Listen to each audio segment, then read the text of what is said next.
이번 사연 과연 어떻게 들어주실지 저희 톡톡 사연 애청자분들의 반응이 가장 궁금해지는 이야기입니다. 들으시고 나서 소감을 댓글로 남겨주시면 제가 꼼꼼히 확인해 볼게요. 사연 바로 시작하겠습니다.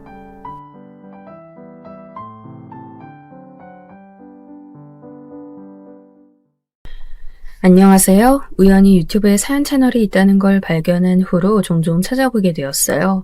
정확히 몇 살인지 밝히긴 조금 민망합니다. 어린 여성의 사연 신청자가 어디 하소연할 데가 없어 톡톡 사연 이용하는구나 이렇게 생각해 주시면 좋을 것 같아요.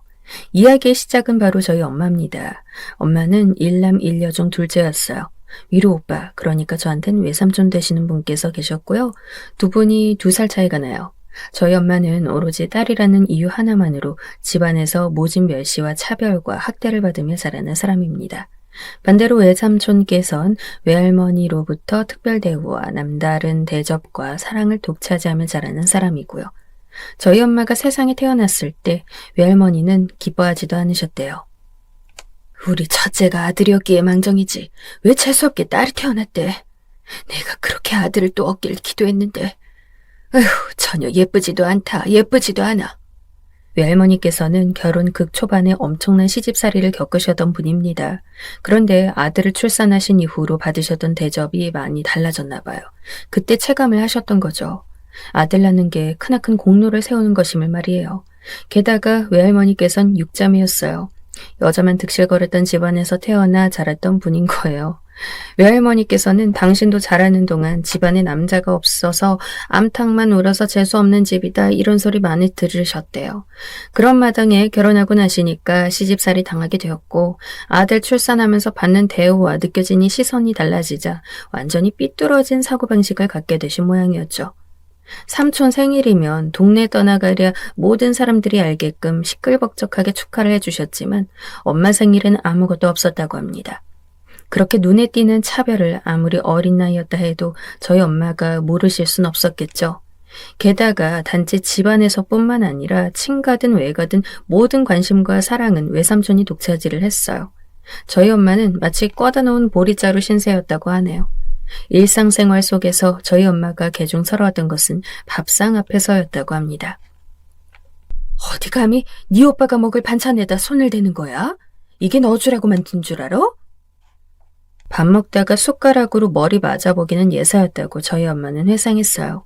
할머니가 숟가락으로 코를 3개 때려서 밥 먹다가 코피 쏟아본 적도 있다 했으니 말 다 한 수준이었죠. 반면 삼촌은 그 없는 형편에도 늘 부족함 없이 배불리 밥을 먹을 수 있도록 할머니가 늘 신경 써서 배려해 주셨고요. 밥을 항상 넉넉히 퍼주셨고 맛있는 반찬 한 가지라도 있으면 삼촌에게만 주셨대요. 저희 엄마가 당시에 좋아했던 가수 사진을 친구로부터 얻어서 그걸 끼고 다닌 적이 있었대요. 외할머니께서 그걸 발견하시곤 저희 엄마가 보는 앞에서 그 가수 사진을 박박 찢어버리셨다고 합니다. 발랑 까져갈 거는 너는 내 배로 낳았다는 걸 믿을 수가 없다. 넌 내 수치야, 수치. 도대체 그 시절 여학생들이라면 너나 할 것 없이 좋아했던 가수의 사진을 갖고 있었던 게 왜 수치스러운 딸로 둔갑하는 일이 되어야만 할까요? 정말 이해가 안 갑니다. 외삼촌과 저희 엄마가 똑같이 잘못을 저지른 일이 생긴다면 외할머니께서는 저희 엄마에게만 귀싸대기를 3개 날리셨대요. 그러고는 외삼촌한테는 네가 한 짓은 이렇게 맞을 만큼 잘못한 행동인 거야. 앞으로는 그러면 안 돼. 알았지, 우리 착한 아들? 이렇게 말씀하셨다고 해요. 외할머니의 지인 2분께서 집에 놀러 오셔서 같이 차 마시고 시간을 보낸 적이 있었다는데 그때 방에서 저희 엄마가 학교 숙제하면서 콧노래를 흥얼거렸대요. 고작 그거 가지고 손님들 와 있는데 예의 없이 소리냈다고 할머니께서는 저희 엄마를 쥐잡듯 잡으셨다고 합니다. 추운 겨울이었는데 얇은 내복 한 장 차림으로 밖에 쫓아내시기도 했고요. 외삼촌께서는 공부머리도 애초에 없었고 의지도 박약이셨다고 했는데 그런 아들에겐 꾸지람 한 번 안 했지만 비록 성적은 보통이어도 학업 태도가 좋았던 저희 엄마에게는 벼락 같은 잔소리를 퍼부으셨다죠. 교과서 같은 책으로 머리를 후려맞는 것은 너무나도 익숙해서 저희 엄마에겐 별것도 아니었대요. 맞고 나서 머리가 산발이 된 채로 현장을 저희 엄마가 조용히 정리하고 있으면 할머니께서는 그 모습을 손가락질하며 깔깔 비웃으셨다고 합니다. 외할머니께서 저희 엄마가 태어났을 때부터 그렇게 구셨는데 외삼촌이 본인 동생을 얼마나 우습게 여기셨겠어요. 영악하게 그걸 이용하셨죠. 일부러 저희 엄마가 하지도 않은 짓을 꾸며내거나 과장을 섞고 외할머니께 이러는 일이 정말 잦았대요. 그러면 외할머니께서는 네가 감히 뭔데 내 아들한테 그딴 소리를 하는 거야? 너 일로 와봐. 너 내가 네 오빠 하늘같이 모시라고 했지? 내 말 무시한 거니? 너 오늘 죽어보자. 저희 엄마가 하도 집안에서 이리 치이고 저리 구르고 다니니까 동네 사람들도 다 눈치챌 정도였다고 해요. 동네에서 저희 엄마가 길을 가고 있으면 어머, 또 맞은 것 같지 않아? 하는 아줌마들의 수군거림이 들려왔다고 합니다. 그런데 그런 시선이나 소문 따위는 신경도 안 썼는지 할머니께서는 밖에서도 저희 엄마를 그렇게 구박하고 때리셨대요. 저희 엄마는 당시에 다른 건 몰라도 한 동네 사는 또래 친구들이 그런 사정을 알게 되는 게 너무 창피하고 싫었다고 합니다. 어린 마음에 수치스러운 상처가 되었겠죠. 하도 오냐오냐 소리만 듣고 자라 그런지 외삼촌은 커갈수록 망나니가 되었대요. 오죽하면 심부름 하나를 가실 줄을 몰랐대요. 혼자 물건 사는 것도 어색해 하셨대요. 거의 등신 수준 아니었나 싶네요. 외삼촌이 가장 잘하는 게 있었다면 동생인 저희 엄마를 비웃고 짓밟는 거였어요. 조금만 수가 틀려도 엄마한테 이럴 거다, 너 패놓으라고 내가 그렇게 말할 거다, 이런 식으로 저희 엄마를 협박하고 놀렸대요. 아휴, 쟨 이상하게 정이 안 가. 이젠 때려도 별로 울지도 않아. 독한 것.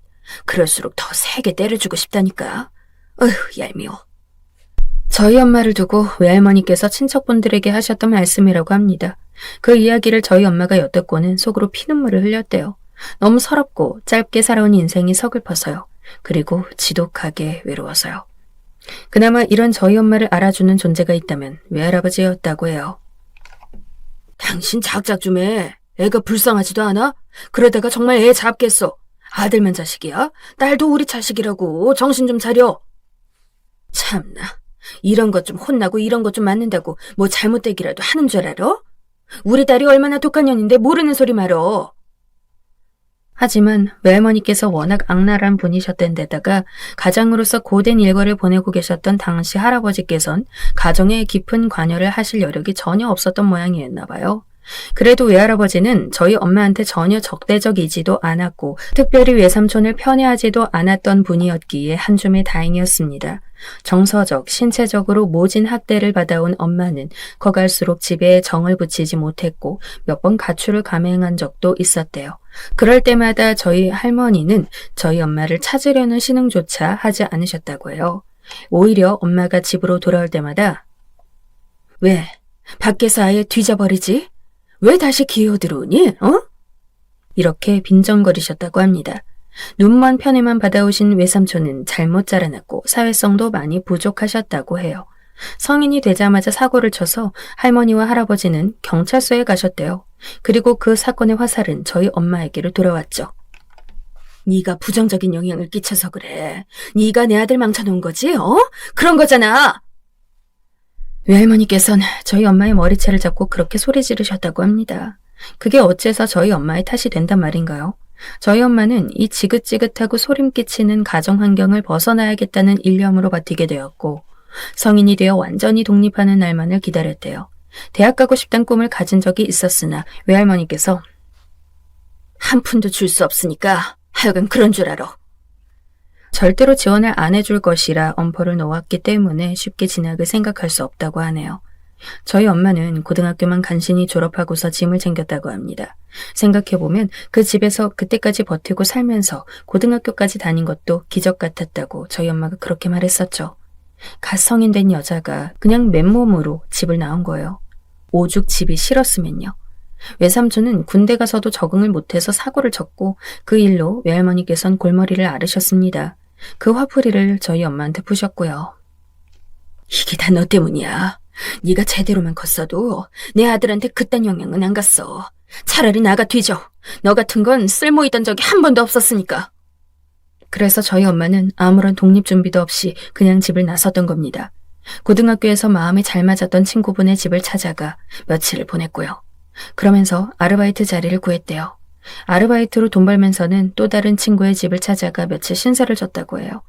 그렇게 첫 월급을 벌고 나서 그 돈을 미천 삼아 다른 지역으로 무작정 떠난 거죠. 숙식 제공되는 공장 단지를 찾아서요. 저희 엄마는 그렇게 태어나서 처음 가보는 지역의 공장에서 일하게 되었습니다. 객관적으로 힘들고 고된 근무표였는데 하도 시달리면서 살아온 엄마한텐 그 모든 일과가 감지덕지로 느껴졌대요. 그래서 그걸 다 버틸 수 있었다고 합니다. 생판 아무것도 모르고 가서 시작한 일, 그걸 2년을 했습니다. 그 다음엔 나름의 눈이 생긴 엄마가 더 좋은 조건의 일자리를 찾아 떠난 것이었죠. 다른 공장으로 옮겨가서 훨씬 나은 업무를 시작했대요. 그리고 이 공장에서 일하다 보니 어쩌다 연이다 남자를 만나게 되었고 임신으로 인해 결혼을 진행하게 됩니다. 저희 엄마가 집을 떠난 후로 이렇게 삶이 흘러가는 동안 외가는 어땠을까요? 가관도 아니었대요. 삼촌은 군대에서 사고치는 바람에 영창을 갔다고 하니까요. 사회에 나와서는 웬 불량배들하고 접선하면서 활보하고 다니다가 경찰에 체포까지 되셨대요. 외할아버지와 외할머니는 끊임없이 다투었고요. 집을 나간 엄마의 문제로 외할아버지께선 지난날의 학대가 심했다며 머리끝까지 화가 나셨고 할머니는 그게 어떻게 내 책임이냐며 팽팽하게 나섰습니다. 집이 한마디로 개판 5분 전도 아니고 완전히 개판이 되어버렸던 거죠. 아무튼 저희 엄마는 혼인신고 후에 살림을 차리고 제2의 인생을 살기 시작했어요. 출산 전에 집에다 연락을 하셨죠. 결혼했고 임신했다고 말이에요. 그랬더니 할머니가 하셨다는 말씀이 내가 너 이럴 줄 알았다. 천박한 것을 내가 진작 알아봤지. 그래, 돈 달라고? 지금 그래서 돈 달라고 돈 필요하다고 연락한 거니? 어림도 없지. 네가 알아서 살아. 어디 국어를 하려 들어? 저희 엄마가 꺼낸 적도 없는 돈 얘기를 하면서 역정을 내신 거예요. 그것 때문에 저희 엄마는 또 한 번 눈물을 삼켜야만 했고요. 집안 형편이 너무 안 좋고 가족사가 복잡해 부모님과 인사시켜드리기 어렵다고 저희 엄마는 결혼 상대에게 그런 식으로 둘러대야만 했습니다. 달수가 차서 뱃속에 품고 있던 아이가 태어났고 딸이었습니다. 그렇게 태어난 생명이 바로 저였죠. 아빠의 집안, 그러니까 제 친가는 그렇게 잘 사는 집이 아니었어요. 하지만 외가의 상황에 비하면 살짝 더 경제력이 나은 수준이었죠. 아빠는 일남이녀 집안의 둘째였습니다. 집에서 굉장히 아들 대접받으며 자라오신 분이었고요. 원래 단칸방 수준의 집에서 살다가 저 태어나고 나서 작은 빌라로 이사를 가셨던 거예요. 저의 기억은 바로 이 빌라에서 시작되었네요. 여기로 이사 갔을 때 엄마가 무척 기뻐했었대요. 너무 좋아서 그랬는지 집에 연락을 했다고 합니다. 아이를 낳고 이사까지 한 소식을 친정에도 전하고픈 마음이었겠죠. 뭐? 딸을 낳았다고? 하여간 능력 없는 년. 아주 한결같아. 징글징글해. 그런데 외할머니는 이렇게 반응하신 게 전부였다고 해요. 정말로 한결같은 건 엄마가 아니라 바로 외할머니였던 것 같아요. 변함없이 늘 징글징글한 분이었으니까요. 할아버지 혼자서 엄마를 보러 오셨다고 하네요. 아빠와 따로 두 분이서 술도 한잔 하셨다고요. 그리고 이때 저희 엄마한테 100만 원을 건네주고 가셨다고 합니다. 엄마는 그 돈이 너무나도 소중해서 한참을 끌어안고 있었대요. 그 돈 봉투가 다를까 싶어서 만져보는 것도 조심스레 했다죠. 분명히 애정결핍이 있었을 저희 엄마. 시간이 좀 흘러 어느 날 할머니로부터 연락을 받게 됩니다. 한번 저희 엄마 사는 걸 들여다보고 싶다면서 주소를 불러달라고 할머니께서 그런 말씀을 하신 거예요. 저희 엄마는 이게 무슨 일인가 싶어 내심 기대를 했대요. 손녀딸을 보러 오시는 거라고 철석같이 믿었고요. 하지만 그건 엄마의 착각이었죠. 귀한 우리 아들, 하늘 같은 네 오빠, 이제 곧 결혼하게 됐다. 네가 뭐 보탬이 되어야 되지 않겠니? 돈 있으면 좀 줘봐. 있는 거 있으면 싹 다 내놔 보라고. 이건 나중에 밝혀진 사실이지만 외삼촌이 웬 꽃뱀한테 잘못 걸려 사기 결혼을 당하게 된 것이었죠. 전부 다 뜯겼고요. 하지만 이때는 아직 몰랐던 시기였고 저희 엄마는 넋이 나간 채 낮잠을 자다 깨서 울고 보채는 저를 달래는 한편 멍하게 외할머니를 바라보셨다고 해요. 수년 만에 본 자리에서 오직 외삼촌 타령만 하며 손녀딸에겐 따뜻한 눈길 한 번 안 주는 외할머니 모습에 엄마는 그 순간 소름이 쫙 돋아났다고 합니다. 이제 알겠어. 내가 내 배로 내 자식 내 딸을 낳아보니까 이제 알겠다고요. 그래서 엄마는 그 오랜 세월 억눌려왔던 한을 분출해냈다고 해요. 알긴 뭘 알아? 이게 미쳤나? 어디서 큰 소리를 쳐? 어떻게 자기가 낳은 자식한테 그렇게 굴 수가 있었어요? 당신은 부모 자격 없어. 당신은 사람도 아니야. 이 괴물, 당신한테서 태어난 게 너무 치욕스럽고 저주스러워. 그전까진 몰랐죠. 그냥 난 처음 태어났을 때부터 그렇게 등신 취급받으면서 사는 게 숨쉬듯이 자연스러웠으니까. 하지만 내가 내 아이 낳아보니까 알겠어. 당신이 얼마나 추악하고 더러운지. 뭐라고? 이것이 낳아주고 먹여주고 다 길러줬더니 그거 나니까 이렇게 지 애미도 못 알아보고 막말을 늘어놓네? 누가 내 애미란 거야? 웃기시네. 난 엄마 없어요. 당신은 내 엄마 아니야. 그냥 꺼져줘요. 욕도 아까워. 얼굴 보는 것만으로도 견딜 수 없이 구역질이 나. 그러자 폭발한 외할머니께서 손찌검을 날렸고 엄마도 맞섰습니다. 난리통이 이어졌고 귀가한 아빠가 그 광경을 목격하게 되었죠. 그제서야 외할머니께선 진정을 하시더니 가방을 챙겨 휙 나가버리셨대요. 어렸던 저는 구석에서 엉엉 울고 있었고 그 엉망진창인 현장의 이유를 아빠는 물어보지 않을 수가 없었죠. 엄마도 털어놓지 않을 수 없었습니다. 그제서야 엄마는 기나긴 이야기를 시작했어요. 기억이 닿는 가장 어린 시절부터 지금까지 외할머니에게 어떤 취급을 받으며 살아왔는지를 말이죠. 모든 이야기를 듣고 아빠는 너무 놀라 설마 이게 다 진짜 실화일 거라 믿어지지 않았다고 합니다. 그만큼 경악스러운 일화가 너무 많이 있었으니까요. 밤새도록 맞은 적도 있고 배를 맞아 토한 적도 있고 주먹으로 얼굴을 맞아 이가 깨진 적도 있었다고? 그게 다 가능한 일이야? 정말로? 오죽했으면 그 당시 저희 엄마가 한참을 엉엉 울면서 괴로웠던 과거 이야기를 꺼냈는데도 아빠가 정신이 다 혼미해서 어리바져 있었대요. 아빠로서는 살면서 한 번도 상상조차 못해본 비현실적인 일화들이었으니까요. 아빠는 너무 깜짝 놀라서 크게 충격받았고 어렸던 저는 할머니가 다녀가셨던 게 무서워서 한동안 자다 깨서 울고 이때 이후로 저희 엄마는 완전히 작정하고 외할머니와 절연하기에 이릅니다. 어린 딸, 저를 보니 도저히 안 되겠다는 결심이 서더래요. 그 추악한 과거의 줄기를 잘라내지 않으면 저를 맨정신으로는 키우지 못할 것 같은 그런 불길한 예감이 들더래요. 그래서 외할머니를 독하게 끊어내었던 것이죠. 20년 넘게 온갖 정서적, 신체적으로 수모를 당해온 엄마의 깊은 상처를 아빠는 불쌍히 여겨주었다고 합니다. 한동안은 엄마를 향한 아빠의 말버릇이 저런 가엾은 사람이었대요.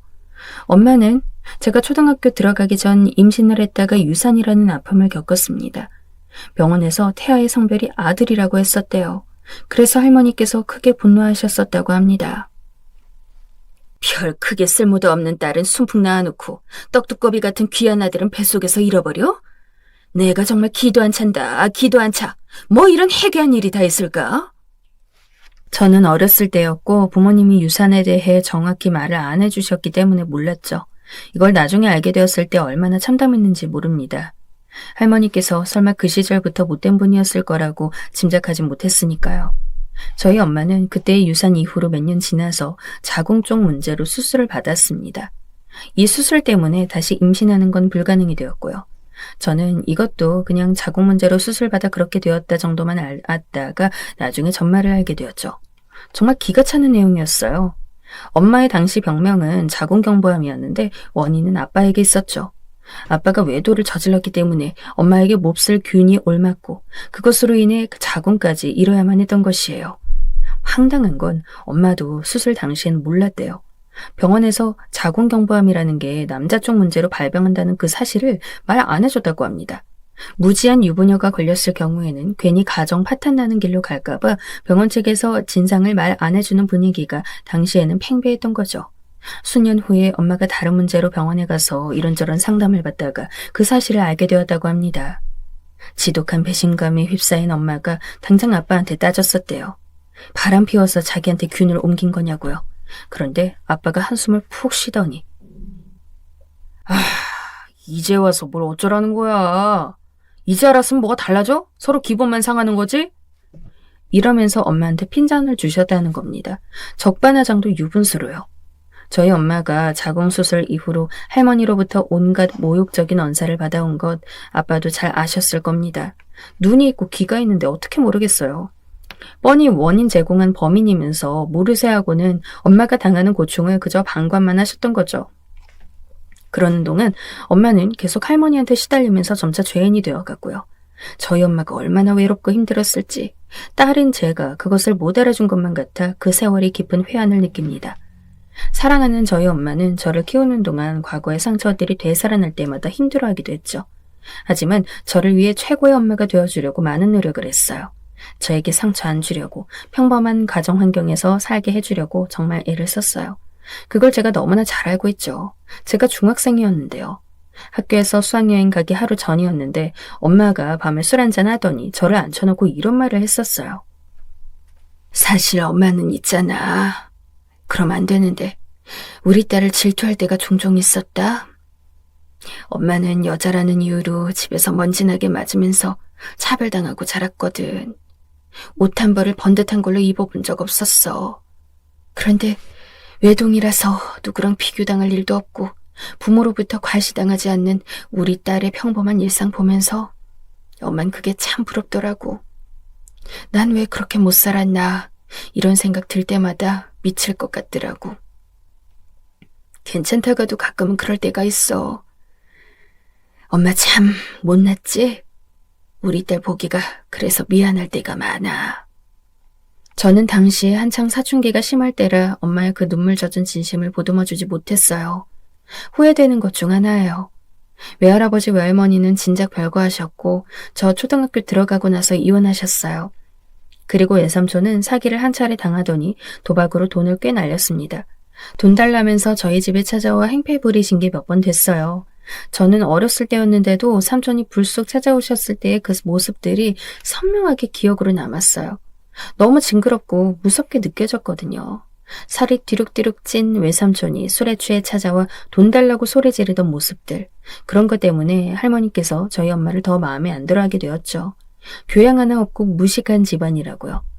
못난 것이 가족들도 어쩜 다 그렇게 하자가 있냐며 혀를 끌끌 차셨습니다. 외삼촌께서는 자라면서 여동생이 늘 맞는 모습을 봐서 그런지 사상이 좀 이상했어요. 여자를 함부로 여겼죠. 그러더니 결국 사실혼 관계에 계셨던 분을 폭행해서 이 문제 때문에 결국 감옥에 가셨고요. 금방 나오셨는데 면허 취소 상태에서 음주 뺑소니를 일으켰고 사기치다가 걸리기도 해서 결국 또 감옥에 갔습니다. 그리고 문제의 소용돌이였던 외할머니께선 저 중학교 3학년 때 돌아가셨어요. 만약 살아계셨다면 제가 외할머니라고 칭하지도 않았을 거예요. 비록 그리라도 말이죠. 돌아가셨기 때문에 나름 고인에 대한 예우 그리고 통쾌한 마음을 담아 호칭을 제대로 적어드리는 겁니다. 외할머니께서는 뇌출혈로 쓰러지셨는데 곁에 아무도 없었어요. 그래서 발견이 늦어도 너무 늦었고 병원으로 이송되신 후 끝내 의식을 회복하지 못한 채 돌아가셨습니다. 그 허망한 죽음 앞에서 저희 엄마는 울지 않았어요. 그저 넋이 나간 얼굴로 피식 웃다가 한숨을 쉬시다가 멍하니 하늘만 올려다보길 반복했었죠. 이렇게 덧없이 막 내리는 인생이었으면 그렇게 안 사시는 게 좋았을 거예요. 마음 곱게 쓰시지. 자식 좀 예뻐해 주시지. 왜 그렇게 사셨나요? 외할머니의 영정 앞에서 엄마가 그런 말을 남겼는데 제가 보기엔 슬픔과 후련함이 공존하는 것 같아 보였어요. 비극의 핵이었던 외가가 그렇게 공중분해 되었으니 저희 엄마의 인생은 그 이후로 거리낄 것이 없어졌어야 맞겠죠. 하지만 아니었어요. 진정한 비극은 바로 그때부터였습니다. 제가 고등학교 2학년 1학기 때였어요. 아빠가 바람난 걸 저희 엄마한테 들켰습니다. 저는 그때 곧장 알지는 못했어요. 엄마가 필사적으로 그 사실을 숨겼거든요. 저 공부하고 대입 준비하는데 방해될까봐 고등학교 딸을 위해서 꼭꼭 숨기고자 했고 혼자 알았습니다. 하지만 제가 어떻게 알게 되었냐면요. 예정보다 일찍 독서실에서 집에 온 날 할머니와 엄마가 말다툼을 벌이고 있는 걸 보게 되었기 때문입니다. 제가 온 줄도 모르고 두 분은 안방에서 언성을 높이고 계셨죠. 저는 방문 앞으로 가서 무슨 얘기들을 하시나 엿들어봤다가 화들짝 놀라고 말았습니다. 아빠가 바람이 난 것도 모자라 할머니는 그 상대 여자 편을 들고 계셨던 거예요. 상간녀, 그 미친 아줌마는 결혼한 전적이 있는 이혼녀였습니다. 엄마보다 나이가 6살 어렸을 거예요. 그리고 전 남편 사이에서 얻은 아들이 있는데 걔는 초등학생이라고 했습니다. 이혼 후 다시 새 출발을 한 전 남편이 아들을 키우고 있다고 했죠. 그 아줌마는 저희 집보다 꽤나 돈이 있는 집안 사람이었고요. 주차장에서 제가 훔쳐봤는데 차도 비싼 브랜드 걸 타고 있었어요. 대학원까지 나온 재원이라고 하더군요. 한마디로 재력도 어느 정도 받쳐주고 머리도 똑똑한 사람인데 이혼 후 정신이 나갔는지 유부남과 붙어먹고 있단 거였죠. 저는 그런 배경의 여자가 왜 아내도 있고 자식도 있는 남자한테 끌렸는지 의문이었어요. 좀 더 나중에 그 이유를 알게 되었죠. 원래 남의 떡이 더 커 보인다잖아요. 나도 그렇더라고요. 저희 엄마 앞에서 가증스러운 웃음을 지으며 그 아줌마가 그렇게 말했을 때 속내를 짐작하게 되었습니다. 임자 있는 사람이라서 끌려다는 것이었죠. 정말 제정신이 아니었어요. 저는 그때 고3으로 막 올라갔을 때였고 본격적인 수험 생활의 서막이었던 때라 더욱 정서적인 안정을 찾기가 힘들었습니다. 집안이 화목해도 힘들 수험 생활인데 아주 개판이었으니까요. 그래서 두고두고 후회할 행동을 한 가지 하고 맙니다. 아빠가 그 미친 아줌마랑 바람이 났든 할머니가 그래서 엄마랑 싸우든 말든 그거 다 어른들끼리 했으면 좋겠어. 나 진짜 공부 스트레스 때문에 너무 힘들단 말이야. 책상 앞에 앉기만 해도 요즘 토할 것 같아. 그러니까 엄마, 제발 나 좀 집안 문제를 신경 안 쓰게 해주라. 내가 왜 이런 피해를 입어야 해? 다 어른들 사정이잖아. 나랑은 상관은 없잖아. 저희 엄마는 소심하고 유약한 성정을 지니고 있었는데 그 순간 저는 바로 그런 점을 파고들어 모진 발언을 뱉고 말았던 것 같습니다. 저의 말로 인해 가슴에 대못이 박혔을 엄마는 그런 내색을 아는 채 그저 미안하다고 사과했을 뿐이었어요. 엄마는 살아오면서 하지도 않은 잘못에 대한 사과를 대체 몇백 번이나 하고 살아왔던 걸까요? 엄마는 저에게 아빠 문제로 아무런 스트레스를 주지 않고자 했고 그러자 아빠는 더 과감해져선 그 아줌마와 대놓고 바람을 피웠어요. 아예 저 몰래 엄마에게 이혼 요구까지 하셨더군요. 안 돼. 내 딸 이혼 가정에서 살게 할 순 없어. 그리고 우리 딸 아직 미성년자야. 학생이라고. 그것도 고등학생, 수험생. 이제 대학 가려고 죽을 힘을 다해 공부하고 있어. 그런 자기 딸한테 이런 중요한 시기에 이혼 문제로 애 힘들게 하고 싶어? 당신은 우리 딸을 사랑하기는 하는 거야? 엄마는 제 이유를 들어 절대 이혼하지 않겠다고 대답했어요. 눈물로 호소하는 그 앞에서 아빠는 이렇게 말씀하셨더군요. 부모 사랑 한 번도 못 받아본 주제에 왜 그게 뭔지 아는 것처럼 나대는 거야? 외할머니로부터 온갖 학대를 받아오며 산 저희 엄마의 아픈 상처를 사정없이 후벼 파는 행위였죠. 뭐라고? 어떻게 나한테 그런 말을 할 수가 있어? 내가 얼마나 힘들었는지 다 들어서 알면서도 어떻게 그래? 나는 당신 얼굴에서 언제나 그늘이 보였어. 사랑 못 받고 자란 사람은 참 티가 나는 법이야. 그게 가려본다고 해서 가려지는 게 아니거든. 가난한 집구석에서 부모 사랑 한 번 못 받아봤고 그래서 성격 음울하고 항상 예민하고 남 눈치나 살피고 자기 자식이 자기처럼 자라날까 봐 늘 전전긍긍하고 우울증 때문에 상담 다니고 이런 것들 죄다 꼴 보기 싫어. 지긋지긋했다고. 나도 참고 견뎌온 사람이야. 이거 왜 이래? 그런데 당신의 그 음침한 그늘이 나한테 옮겨지는 것만 같잖아. 그런 기분 들 때면 너무나 소름 끼쳤어. 지금 만나는 그 사람? 안 그래. 사랑받고 자랐고 본인도 똑똑하고 집안도 잘 살아. 태생부터 당신이라는 실패작하고는 완전히 달랐던 거지. 그러자 엄마는 더 이상 대꾸하지 않았어요. 자포자기 심정이 들었다고 해요. 제가 수험생이었기 때문에 일단 이혼만은 해줄 수 없다는 생각 하나만 고수했죠. 그런데 그런 저희 엄마를 할머니께서는 조롱하셨습니다. 아들 꼬드겨서 일부러 임신하고 결혼해서 지금까지 잘 살아온 것만으로 넌 인생 성공한 거다. 이제 그만 살아도 되지 않겠냐? 내 아들 좀 놓아다오. 애초에 너 같은 천덕꾸러기가 넘볼 수 있는 존재가 아니었거늘. 그러면서 그 아줌마를 엄청 예뻐라 하셨어요. 제가 성인이 되고 나면 어떻게든 이혼시켜 아빠와 그 아줌마를 새 출발시킬 작정이셨죠. 저는 그 모든 일을 정확히 알지 못한 채 수험생활을 하고 있었습니다. 저는 내신 관리를 마지막까지 잘 해냈고 남은 수능 시험에 집중했어요. 바야흐로 수능 당일이었습니다. 컨디션 조절을 위해 엄마는 제가 평소 잘 먹는 걸로 정성스레 점심 도시락을 싸줬습니다. 도저히 아침밥이 잘 넘어가지 않아서 그냥 계란찜만 퍼먹고 두유 한 팩 마시면서 수험장으로 갔고요. 그런데 수험장 앞 정문에 할머니께서 계시는 거예요. 그 아줌마랑 말이죠. 제 어깨를 꼭 잡은 엄마가 그 두 사람을 노려봤습니다. 내 딸 중요한 시험날인데 이게 무슨 짓들이죠? 참나, 수능 한 파 뚫고 와줬더니 반응이 저게 뭐람? 그 아줌마는 툴툴거리면서 저희 엄마를 흘겨보았어요. 할머니께서 저보고 아침 먹었냐고 물으시길래 그냥 계란찜만 먹었다고 했어요. 그거 먹고 머리나 돌아가겠니? 이거 챙겨다가 들어가서 먹어라. 저한테 그 작은 쇼핑백을 주셨는데 안에는 쑥떡과 초콜릿이 들어있었습니다. 고졸 대가리가 챙겨주는 거랑 박사학위 딴 사람이 챙겨주는 거랑은 질적으로 다른 법이지. 할머니께서 의기양양하게 그러셨는데 저는 수능으로 워낙 긴장 상태였고 시간이 없어 일단 들어갔어요. 설마하니 저를 챙겨주실 리는 없고 그냥 생쇼하신 것 같다는 생각이었죠. 저는 그럭저럭 수능을 봤습니다. 집에 와서 가채점을 해보고 나서야 긴장이 풀렸고요. 그리고 그제서야 엄마와 마주 앉아 이야기를 들었습니다. 제가 수험장으로 들어가고 난 후에도 할머니께서는 너만 얌전히 꺼지면 네 딸년도 걷어주마. 마음씨 넓은 우리가 그렇게 해주겠다고. 이런 망발을 하셨다고 해요. 딸년이라뇨? 손녀 보고 그렇게 말씀하시는 건 아니죠? 저희 엄마가 그렇게 대꾸했을 때도 할머니와 아줌마는 푹 하면서 비웃었다는 겁니다. 발악하는 꼬라지가 지 인생 살아온 발자취처럼 꼭 웃음 모양새구나.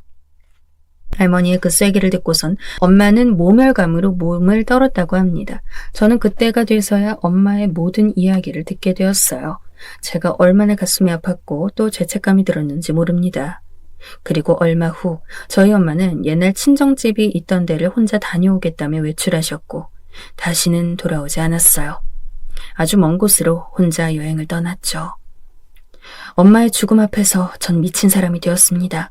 엄마의 가계부에는 숫자 대신 일기가 적혀 있었는데 지난날의 일화가 빼곡하게 적혀 있는 것을 제가 발견한 뒤로는 더욱 그랬죠.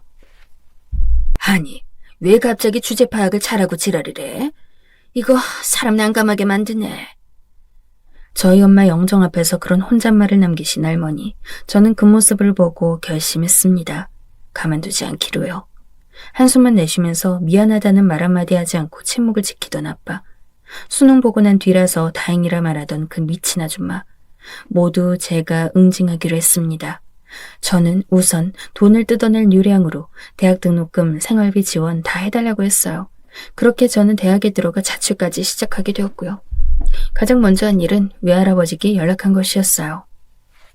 저희 엄마에게 조금이나마 도움되고자 하시는 마음이 있다면 절 도와주세요. 외할아버지께서는 아무것도 저에게 묻지 않고 무조건 그러겠노라 답변을 주셨어요. 저는 그 아줌마의 어린 아들이 다니는 초등학교에 몇 학년 몇 반 누구누구는 상가녀의 아들입니다 라는 전단지를 뿌렸습니다. 소문이라는 게 무섭도록 빠르게 퍼지더군요. 금방 난리가 났어요. 그때 엄청 화제였습니다. 그 아줌마는 저를 들들 볶으면서 네 짓이냐고 캐물었죠. 저는 제가 그랬냐는 증거 있냐면서 맞섰고요. 아무리 생각해도 너밖에 없어.